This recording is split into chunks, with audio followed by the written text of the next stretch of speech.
కాంగ్రెస్ ప్రభుత్వం ఏర్పడి 2.5 సంవత్సరాలైనా మంత్రి పదవులను సైతం పూర్తిగా భర్తీ చేయలేకపోయింది రేవంత్ సర్కార్.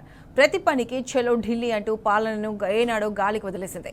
పార్టీ నేతల ఒత్తిడితో ఎట్టకేలకు ఇప్పుడైనా మంత్రి పదవులతో పాటు నామినేటెడ్ పోస్టులను భర్తీ చేసేందుకు హైకమాండ్ అంగీకారం కోసం ఎదురుచూస్తున్నారు సీఎం రేవంత్.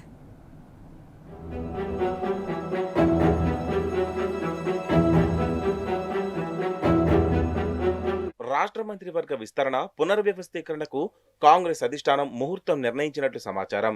జూన్ 2వ వారంలోపు కొత్త మంత్రివర్గానికి తుది రూపం వచ్చే అవకాశం ఉందని గాంధీభవన్ వర్గాలు చెబుతున్నాయి. ఇప్పటికే సీఎం రేవంత్ రెడ్డి తన ప్రతిపాదనలను దూత ద్వారా ఢిల్లీకి పంపినట్లు ప్రచారం జరుగుతోంది.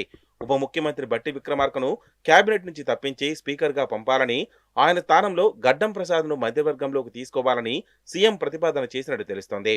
దీంతో కాంగ్రెస్ ఎమ్మెల్యేలు ఎవరికి వారు ప్రయత్నాలను ముమ్మరం చేశారు. అధిష్టానం కంట్లో పడేందుకు ఢిల్లీ వెళ్తున్నారు. గతంలో ఇచ్చిన హామీలను గుర్తు చేసేందుకు ప్రయత్నిస్తున్నారు.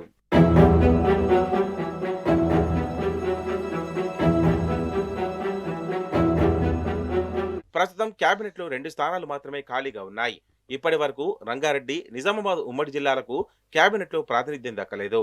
దీంతో ఈసారి ఖచ్చితంగా ఆ జిల్లా నేతలకు చోటు కల్పించాల్సిన అనివార్యత ఏర్పడింది. ఇక్కడే సీఎం రేవంత్ రెడ్డి తన రాజకీయ చతురతను ప్రదర్శించారని, బట్టి విక్రమార్కను కేబినెట్ నుంచి తప్పించి అదే సామాజిక వర్గానికి చెందిన గడ్డం ప్రసాద్ను తీసుకోవాలని ప్రతిపాదించారని సమాచారం.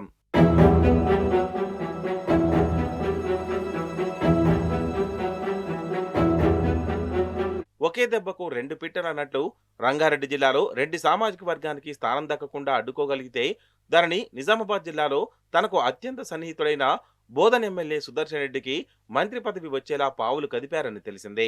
దీంతో రంగారెడ్డి జిల్లా పరిగి ఎమ్మెల్యే రామ్మోహన్ రెడ్డి అలర్ట్ అయ్యారు. ఇప్పటికే ఢిల్లీ వెళ్లి రాహుల్ గాంధీని కలిసినట్టు తెలిసిందే. తనకు పదవి దక్కకుండా సీఎం కుట్రలు చేస్తున్నారని ఫిర్యాదు చేసినట్టు తెలిసిందే.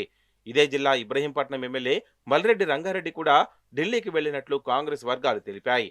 తనకు అన్ని అర్హతలున్నాయని, తనకే అవకాశం ఇవ్వాలని విన్నవించినట్లు సమాచారం. అదే దారిలో ఎమ్మెల్యేలు కోమటిరెడ్డి రాజగోపాల్ రెడ్డి, దొంతి మాధవరెడ్డి, ప్రేమసాగర్ రావు తదితరులు ఢిల్లీ వెళ్లినట్లు ప్రచారం జరుగుతోంది. సీఎం ఇచ్చే నివేదికలు, పార్టీ అంతర్గత సర్వేల పేరుతో చేసే సూచనలు పరిగణలోకి తీసుకోవద్దని, పార్టీ కోసం పనిచేసిన నిబద్ధతను కొలమానంగా చూసి తమను మంత్రివర్గంలోకి తీసుకోవాలని వారు కోరినట్టు తెలిసిందే.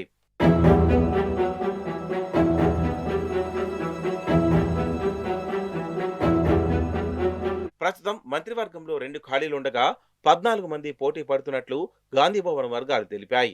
ఇందులో 60 మందికి పైగా రెడ్డి, 2 ఎస్టీ, 2 వెలమ, మరో 2 బీసీ నాయకులు ఉన్నట్లు పేర్కొన్నాయి.